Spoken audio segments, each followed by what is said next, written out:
আসসালামু আলাইকুম। গত ক্লাসে আমরা দেখেছিলাম যে প্রতিধ্বনি কি এবং প্রতিধ্বনি শোনার জন্য শর্তটা কি এবং কি অবস্থায় প্রতিধ্বনি আমরা শুনতে পাই, কি অবস্থায় পাই না। আজকে আমরা এই জিনিসটারই গাণিতিক সমাধান দেখব, যে কিছু ইনফরমেশন দেওয়া থাকবে আমাদের কাছে, যেখান থেকে আমরা নির্ণয় করে ফেলতে পারবো যে আসলে প্রতিধ্বনি শোনা সম্ভব কি না।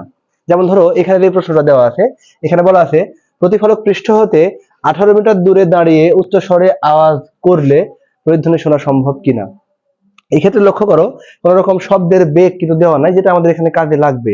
যেহেতু শব্দের বেগ দেওয়া নাই, আমরা স্ট্যান্ডার্ড একটা বেগ ধরে নিব এবং সেটা অনুযায়ী করব।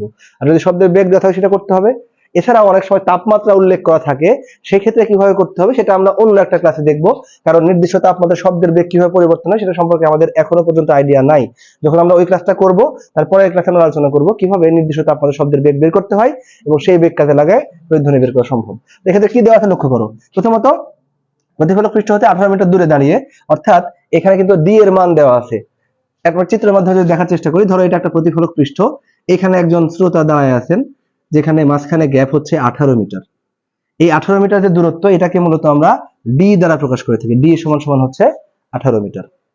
আচ্ছা, এরপর কি দেওয়া আছে, উচ্চ স্বরে আওয়াজ করলে প্রতিধ্বনি শোনা সম্ভব কিনা এটা আমাদের বের করতে হবে। তাহলে আমাদের এখানে এটা বের করার জন্য কি নির্ণয় করা লাগবে? ওই যে তোমাদের গত ক্লাসে বলেছিলাম যে টি এর মান অর্থাৎ সময়, শব্দটা ধাক্কা খেয়ে আর ফিরে আসার মাঝখানে 0.1 সেকেন্ড গ্যাপ আছে কিনা এটা আমাদের বের করতে হয়। তাহলে আমাদের ওই 0.1 সেকেন্ড হচ্ছে কিনা সেটা দেখতে হবে। তার মানে সময়টা বের করতে হবে। সময় বের করে আমরা ওই 0.1 সেকেন্ডের সাথে কম্পেয়ার করে বলে দিতে পারবো যে প্রকৃতপক্ষে এখানে প্রতিধ্বনি শোনা সম্ভব কি না। এক্ষেত্রে সূত্রটা কি খেয়াল করো, যখন শব্দ এখান থেকে, ধরো এই শ্রোতাটাই শব্দ উৎপন্ন করলো, শব্দ এখান থেকে এই দেয়ালে যাবে, ধাক্কা খেয়ে আবার ফিরে আসবে, তাহলে গেল ডি পরিমাণ দূরত্ব, এলো আবার ডি পরিমাণ দূরত্ব, তাহলে মোট হচ্ছে ডি প্লাস ডি মানে 2d। তাহলে এখানে 2d, তাহলে এই 2d দূরত্ব অতিক্রম করতে কি পরিমাণ সময় লাগে, এর মধ্যে যে সময়টা শব্দটা অতিক্রান্ত হচ্ছে, যাচ্ছে আবার আসছে, এর জন্য শব্দের বেগ আমি ধরলাম ভি।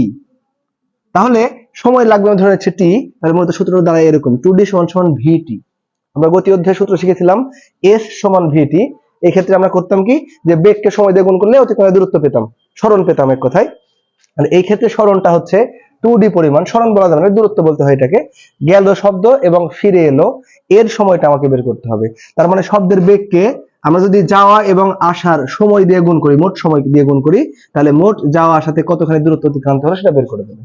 তাহলে এই যে সম্পর্ক আমরা পেলাম 2d সমান ভিটি, এই সম্পর্ক থেকে আমরা টি এর মানটা বের করব, করে টি এর মানকে 0.1, ওই যে শব্দানুভূতির স্থায়িত্বকাল, ওই সময়ের সাথে কম্পেয়ার করব। যদি টি এর মান 0.1 সেকেন্ডের বেশি হয় তাহলে প্রতিধ্বনি শোনা যাবে, আর কম হলে আমরা বুঝবো যে প্রতিধ্বনিটা আমার কানে যখন ফিরে আসছে তখনও আমার কানের মধ্যে আগের শব্দটা বেরিয়ে চলেছে, তার মানে আমরা এটাকে আলাদাভাবে শুনতে পাবো না। তাহলে কি কি দেওয়া থাকলে লক্ষ্য করো, এখানে শব্দের বেগ দেওয়া নাই, তার মানে আমাদের স্ট্যান্ডার্ড যে বেগ সেটা ধরতে হবে।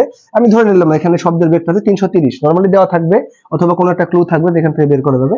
তো শব্দের বেগ আমি লিখছি এখানে, শব্দের বেগ ভি সমান 330 মিটার পার সেকেন্ড। তারপর কি দেওয়া আছে, দূরত্ব। দূরত্ব অবশ্যই এটা কিসের দূরত্ব, এটা হচ্ছে শ্রোতা হতে প্রতিফলক পৃষ্ঠের দূরত্ব, এটা হচ্ছে 18 মিটার। এবং সময় যেটা আমরা বের করব সেটাকে আমি ধরে নিলাম হচ্ছে টি, এটা হোয়াট, এটা আমাদের বের করতে হবে। তার সূত্র আমরা কি জানি, এই মাত্র আমরা সূত্রটা বুঝলাম, 2d সমান ভিটি। তাহলে আমরা জানি 2d সমান সমান হচ্ছে ভিটি। এইখান থেকে আমরা টিটা বের করে ফেলবো। তাহলে টি সমান কি দাঁড়ায়, 2d ডিভাইডেড বাই ভি।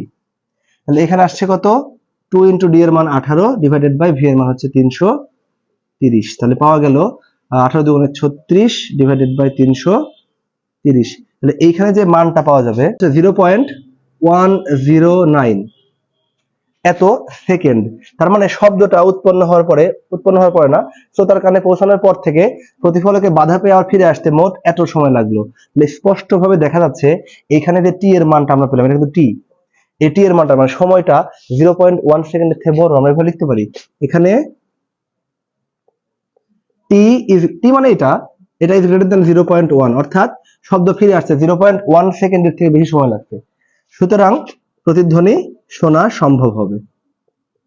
প্রতিধ্বনি শোনা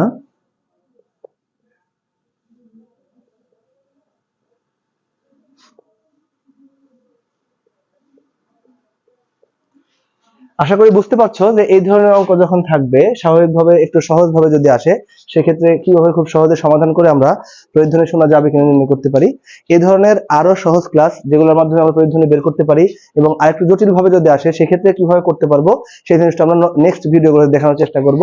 আমাদের এই ভিডিওগুলো পাওয়ার জন্য আমাদের চ্যানেল এবং ফেসবুক পেজে ফলো এবং সাবস্ক্রাইব করে পাশে থাকুন।